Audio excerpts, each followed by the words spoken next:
The following Cutter Degrassi video may contain talking points about suicide, death, shootings, rape, gang violence, drug use, and many other things that are deemed to be inappropriate in society today.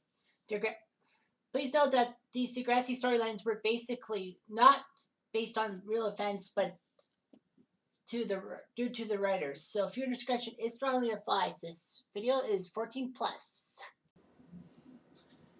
Hey there, Heather, ho there. It's Jeff Cutter and welcome you to another video, and this is part 2 in my Degrassi Storylines Top 50 Countdown. This video will count down from 40 to 31. And just a reminder that storylines to 40 to 37 will be the winner, the third best storylines from a certain season, and then from 36 onwards down to number 18 will be number 19, pardon, will be the runners up in the seasonal polls I did. And of course you can always check up on how the polls were, like the voting results, in the voting results video that I will release with this playlist as well, so that you know that I'm not completely BSing. And of course, thank you to the Reddit community for all their efforts today. Alright, so let's start the countdown. Number 40 is Spinner's Cancer storyline from season 7. Now, Spinner was a well-liked character who got a redemption arc in season 5, but by season 7, for some strange reason, things looked bad. He was protecting Toby from the Lakehurst people who were moving in, because Lakehurst had to merge with Degrassi because of a fire. And all of a sudden, Spinner's feeling great about himself, getting rid of Johnny DeMarco and Bruce the Moose. But then he feels sharp pains in his bottom part and realizes he has testicular cancer, so he has to spend a few months trying to recover and all that.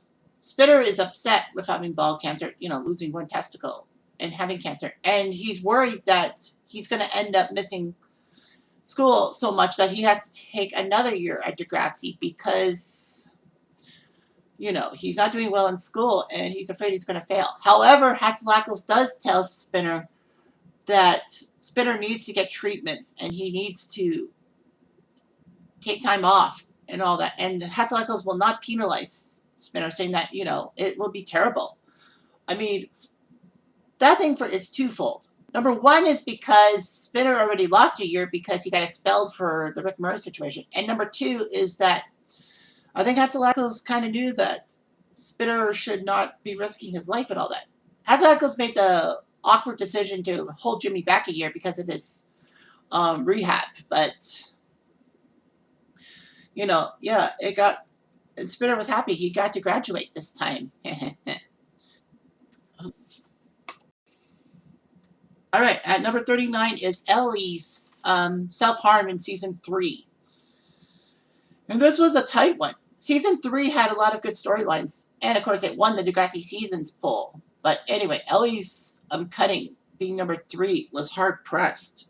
Honestly, I probably would have put it number 2, but anyway.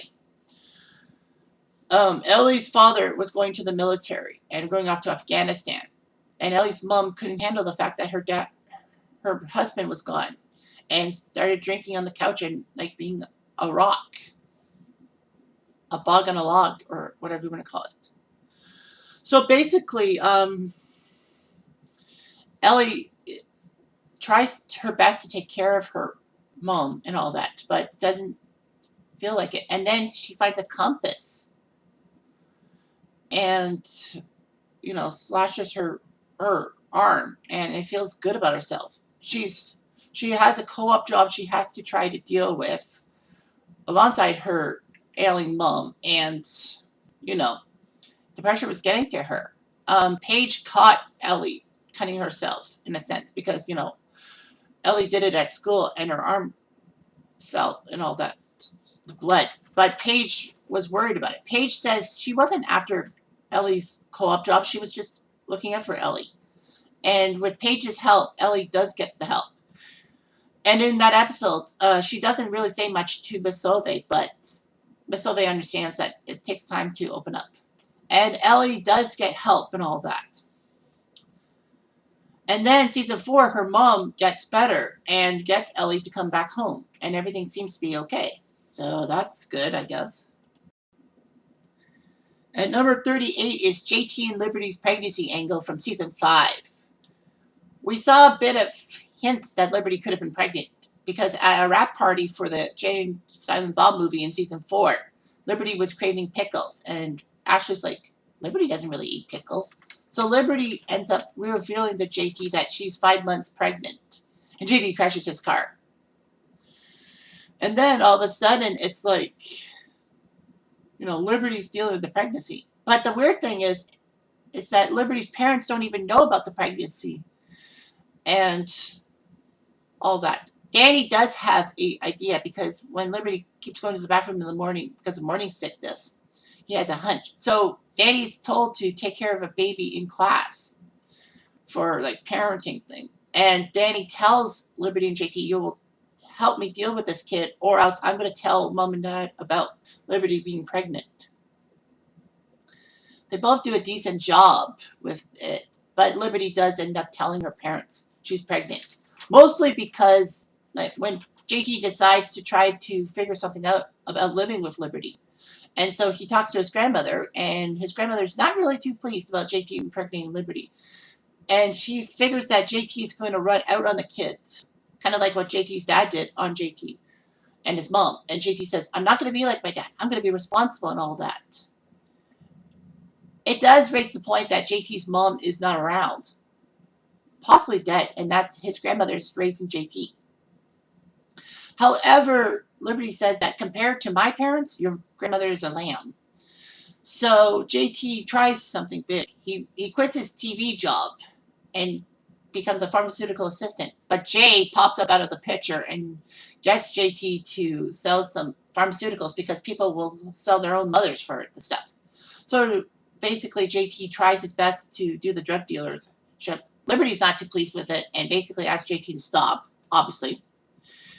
And I think JT says that at least I'm trying to do something for you and all that. You seem ungrateful.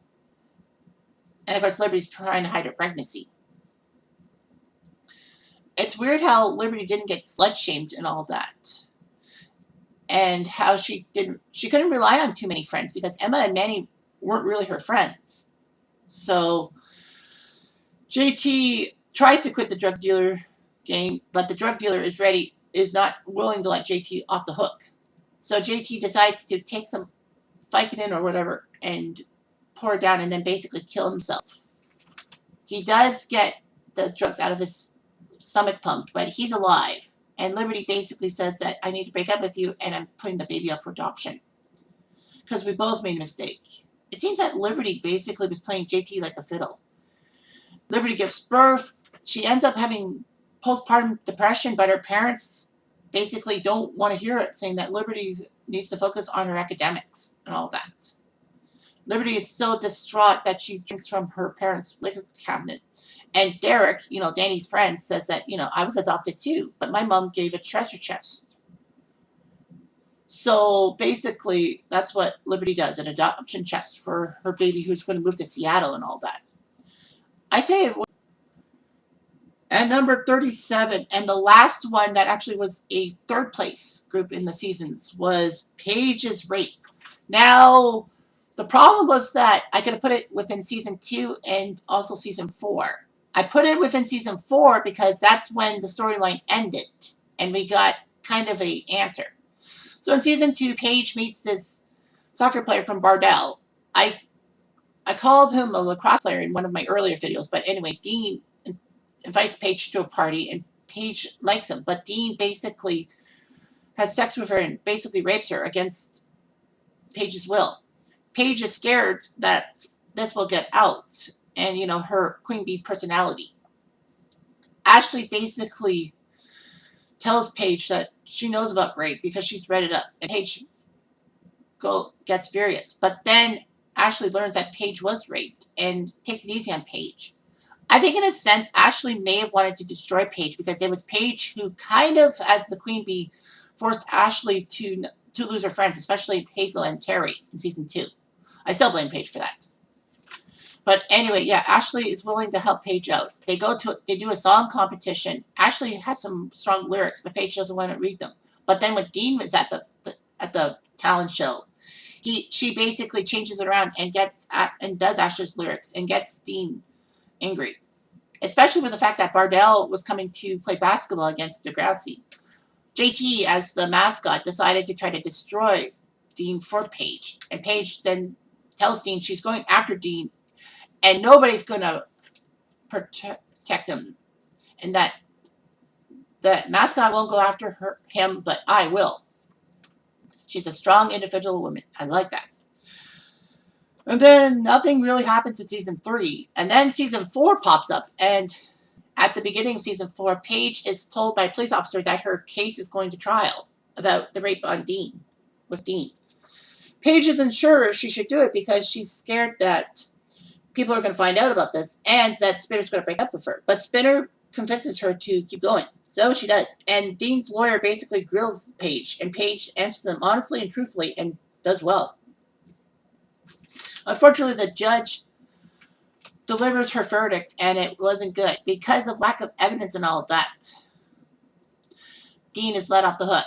And it gets me thinking, it's like, wait a minute, didn't Sylvie put some testimony into things because of the sessions? I guess Paige may have said, no, I don't want that. And that could have helped Paige his favor. But no, guess not. And Dean brags about it. Paige manages to get Dean kicked out of his college sorority because of that.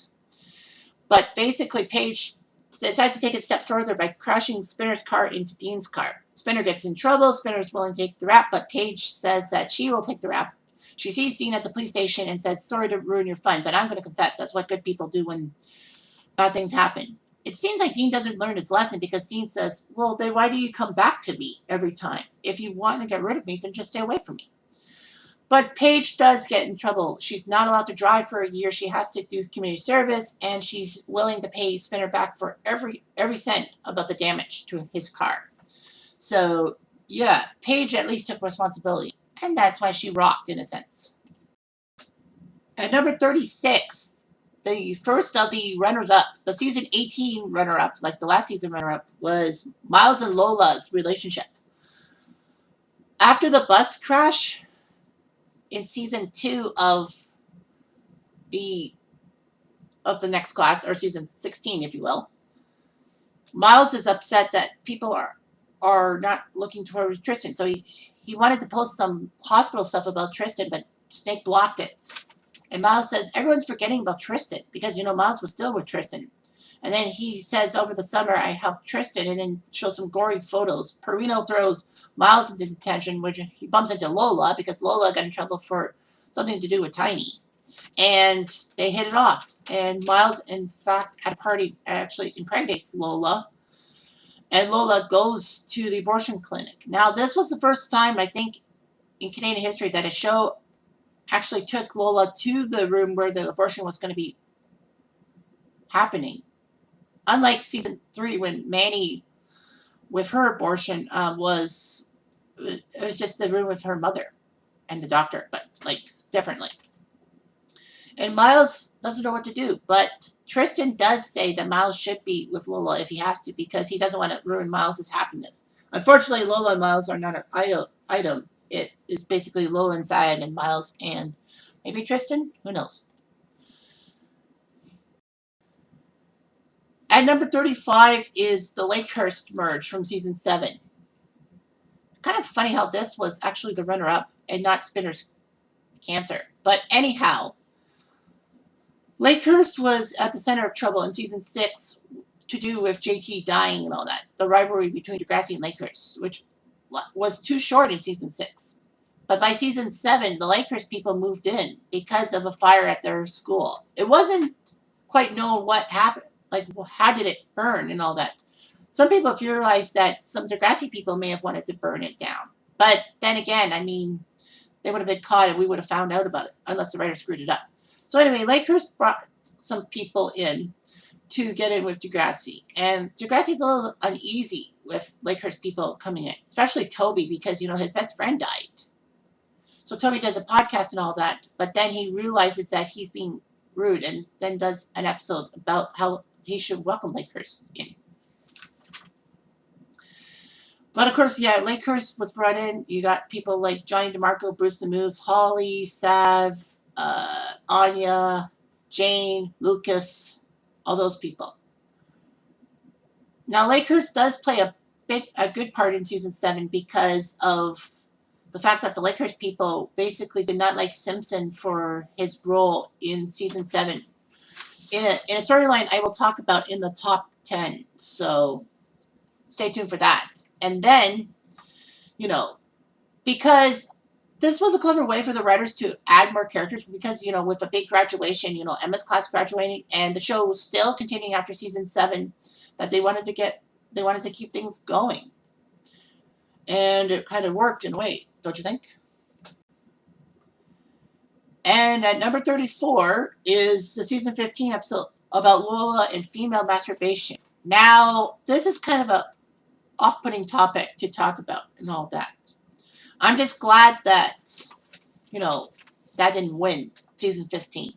Anyhow, so Lola feels like she needs to know more about female masturbation. I'm sorry, I don't know much about this topic, and I didn't really watch that episode. But basically, yeah, it was kind of weird seeing a show about, masturbating and all that.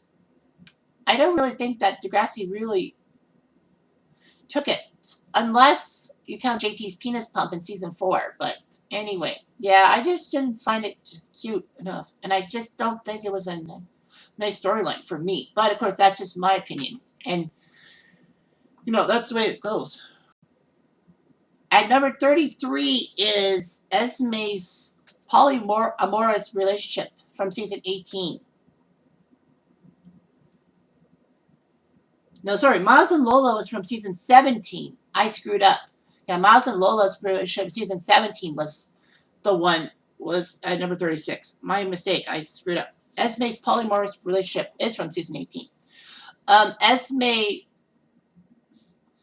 feels good about herself after saving Maya from killing herself in season 17. But then season 18, she's upset that people are gravitating towards Maya instead of her. So in a way to try to make herself feel better, Esme tries to go with Sig and manages to get Sig. But then all of a sudden Frankie pops into this relationship and I was like, what the fuck? So basically Sig, Frankie, and Esme are in a love triangle relationship. And it's kind of strange and all that. Of course, this triangle thing that did lead to Esme blowing a gasket when Sig went to the prom with Maya, even though Maya accidentally sent Sig to the prom with her. And, Maya was trying to get Sig to stay with Esme, but failed miserably. Of course, Esme blows off the top, like I said in the season 18 finale, and she gets help. It's unknown what Esme suffered from. But, I just wish we knew. At number 32 is Frankie's Racism plot from season 16. I was actually shocked that didn't win, but I guess I kind of expected it. So anyway, it all started with a volleyball game between Degrassi and Northern Tech. Northern Tech had pranked Degrassi so bad, they pulled a fire alarm, and then, while they were in the change room, and then they had to come out of the school barely dressed and all that. They figured they needed to get rid of Northern Tech once and for all, so they decided to do a poster. So the volleyball team does a poster projecting Northern Tech players as zoo animals because, as Frankie says, they're called the zoo. Unfortunately, though, it doesn't do well, as a couple of gorillas are drawn as the co-captains. And, in the black culture, that's not really good, calling a black person gorilla. So they stage a protest. The game is suspended and all that. And everyone is just shocked. The volleyball team is shocked about everything, that Northern Tech would be stupid, and they think Northern Tech forfeited. But in the end, it turns out to be a racism angle, and Degrassi ends up throwing Frankie under the bus. Frankie drew the gorillas and all that, despite the fact that the volleyball team laughed at her drawings and didn't say anything. Shay wasn't even around to do the poster. I wonder what would have happened if Shay actually was there. Shay thinks it's no big deal, but then her dad and the Northern Tech captain tells her about the racism thing. And then Shay basically throws Frankie under the bus on that. Frankie's kicked off the volleyball team, and, that is that. The volleyball team actually is upset that Simpson hasn't done anything about this racism thing. Despite him saying that Frankie's out the volleyball team, that's the best I can do. They think Frankie is racist. Frankie tries a couple of times to say that she's not racist, but she makes clumsy attempts and basically doesn't help her out, her own image out, especially with the fact that she comes from a privileged family. Not just any privileged family, the family of Mayor Hollingsworth. And they basically take their aggression out on Frankie saying white privilege and she should be punished. Especially with the fact that Tiny got suspended for just protecting Lola and Shay and got a 5-day suspension, and the school board was just being bitchy. So that's what happened in Throwback Thursday. As I said in the first video, Frankie is upset that the school hates her and decides to run away. And then she's on the side of the road. And then this black guy comes up to her. And Frankie shuts the windows and all that. And then Frankie realizes that she's just, she has rose-colored glasses. And why is she doing the things she's doing? So she figures she might as well change her tone. So she realizes that she may have been racist and makes a formal apology to the volleyball team, which allows her back on the team. But I think it was mostly because Degrassi had to play Northern Tack again, this time for the title, and they needed Frankie's help. And Frankie helps Degrassi win the title. And then at the end of the episode, I'm not going to spoil it for you, but, it's just, you want to know. You might need to know. And finally, to end this video, number 31 is Spemma from season 9. Now, as I mentioned in the first video, in the season 9 plot, that Ella basically drops out of school because she's chasing friends instead of grades. She's just not herself. And all of a sudden, she ends up getting a job at the Dot thanks to Spinner. Unfortunately, Spinner and the Dot go up in flames when Ella decides to do some kind of toaster grill or something. Uses some kind of grill, even though Spinner tells her not to, and she screws up. I think it's kind of weird for Emma to work at the Dot because they have a lot of non-vegetarian options. But anyway, I think Emma was just trying to be normal. So Emma burns up the Dot, and Spinner is upset. So with Jay's help and a few other people, they decide to go to Niagara Falls to cheer Spinner up and gamble. But then Spinner and Emma get drunk, and then they end up married to each other. They try to get out of it, but then they both realize they're in love with each other.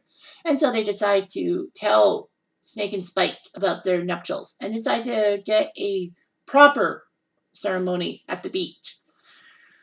Unfortunately, at the same time, Jane is trying to stop it because she kind of cheated on Spinner with Declan, I think. But anyway, Jane is trying to get Spinner back to him. And Spinner is trying his best.